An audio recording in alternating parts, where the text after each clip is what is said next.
All right, hello. Today we're going to learn how to fuse images of landscapes together in pixlr.com/e. The first off, we are going to look for some images. I would like today to fuse together an image of the stars with an image of the sky that cuts into a horizon that goes down into water. All right, so let's find a few of these to start off with. So that we're going to build basically what's a vertical panorama. Let's take a peek here and see what we can find. First off, let's find some stars. Let's do some images. Oh, there we go. I could always use my tools to change the size or the color. You see like what happens if you get like some gray stars. They come out a little bit different than if you look for a black stars, get some different searches here. Okay, so I found some that I like in here. Let's see. This image is 510 by 340. That seems a little bit small. This one's 1200 by 900. That looks good. I'm going to right-click this and save image as. That goes to my hard drive now. The second image I'm going to look for now is, let's look for the sky. And we'll look up some images here. So if I get some clouds that are puffy at the top, that might look kind of weird. I'll probably need something that's a little more easy to transition into the night sky. Maybe this right here. This one could be fun. I'm going to try this one. That looks like a good size image. Again, 1000 by 600. That's a decent size image. I'll save that as well. You see they're called original.jpg. Oh, but this one's called WebP. WebPs won't typically work on all programs. We could try to see if we can pull it into Pixlr. We'll find out if it works or not. I know what Pixlr can save as a WebP. Let's find if we can upload one.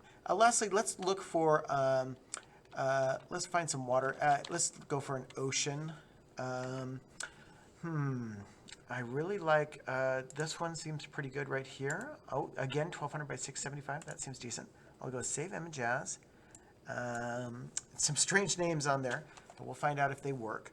All right, let's get a new tab going for pixlr.com/e, Pixlr, Pixlr.com, /e. Slash is the button that's right next to period and in between period and shift on your computer or Chromebook. And let's start off by creating a new one here, or by opening an image. Well, the problem with opening an image is you're probably not going to get the canvas size that you need. You can always change canvas size later, but for now, let's go create new. I'll call this one, let's see, let's call it a vertical panorama.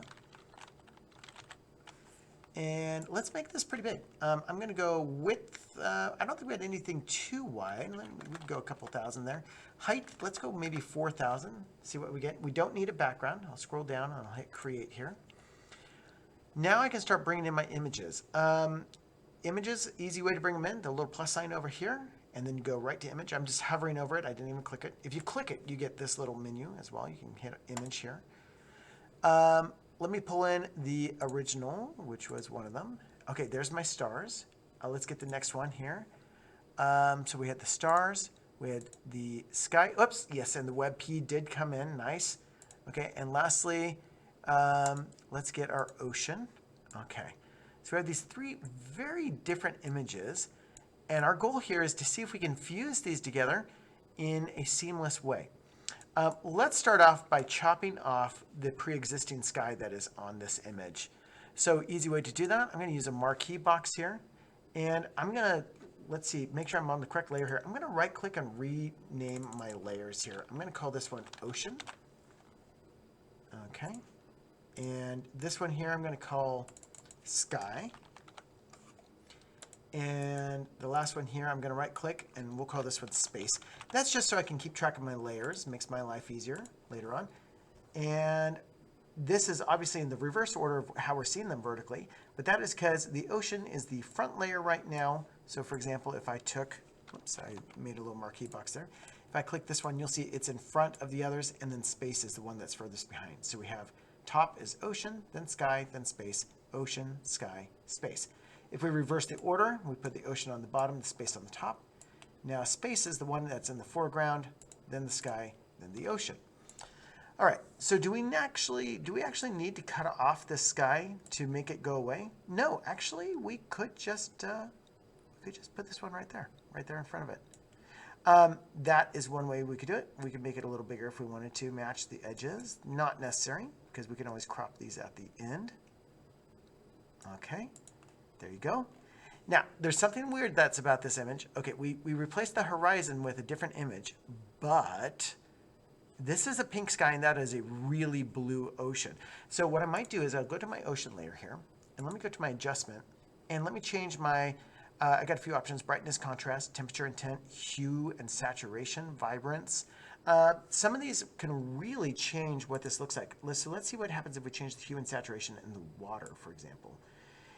You see that? We can get some wildly different colors in there, but we can make it a little less blue and a little more, add a little more of that pink into it. So that's one thing we could do. The other thing, it just makes it look almost unrealistic. So we're trying to retain a sense of realism. So I'm just going to give it a little hint. Lightness does a few other things. You probably don't want to change that in this case. Saturation, more intensity versus making it go gray. Okay, well, we could make this a little more intense, I guess. That wouldn't hurt. I'll hit apply here. I could go to my sky now. I could do the same adjustment here. I could change, like for example, the temperature intent in this case. Temperature, what if I cooled down the sky just a little bit? Made it a little more blue. Okay, now we have something that looks like maybe they go together a little better. Okay, it's based on your judgment though. Lastly, we want to get the space in here. Right now space is in front. And that's going to work out just fine. I'll put space in front. That'll be okay. And I am going to overlap it very heavily here. And I'm going to take my eraser tool and I'm going to make this very large. Indeed, we'll go super large. And I'm going to increase the softness of the tip. We come in here. And as I start deleting, if I delete up here, you see what happens? That does not look good at all. So I'm going to go Control Z. We'll undo that. I'm going to start off a little lower. You see this, my plus sign is actually beneath the space. I have my space layer selected. So this is the only thing it should be deleting. Now let me start that over. I went Control Z to undo. If I go across here, okay, well, that doesn't look good because we still have this line. So let me go across a second time. Better. And I could do multiple clicks here. You can hear my mouse kind of clicking like crazy. Now, the problem though is if I go up too high, and especially if I'm doing the crazy clicks, I can see that line where the space runs into that other image. That's not going to work. So if we go up too high, that could be a problem. But I could cut it off like that, and that could do okay. I could always increase the softness at this point and make that a little smoother line. And there we go. Now, last step here is I'm going to crop this up.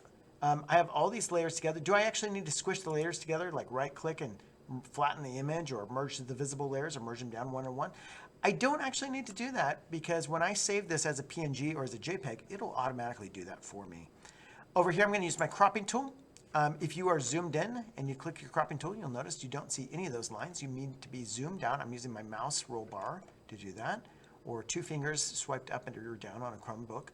I'm going to bring in my cropping, and I'm going to make sure that I crop out all the checkers. I don't want to see any of those transparent checkers when I'm done here. I think I'm pretty close. Oh, you see that? I had a little bit of space left over on the sides. I'm going to make sure I crop that all the way up. So I'm going to get a little bit off all sides. After I get it exactly where I want, I'm going to hit apply. And now I have one fairly seamless image that I like quite much.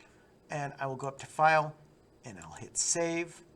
And I can save this as a JPEG at this point. No need to save it as a PNG because there's no transparency in the background. If I was doing a rough draft, I would save this as a PXZ. That would actually save the layers, so I could go back in and edit anything about this image. But as it is, JPEG, because I'm done. Yeah, I might as well kick that quality up to 100%. It's not necessary, but makes it look really nice. I'll download it, and then you can upload it wherever you need to.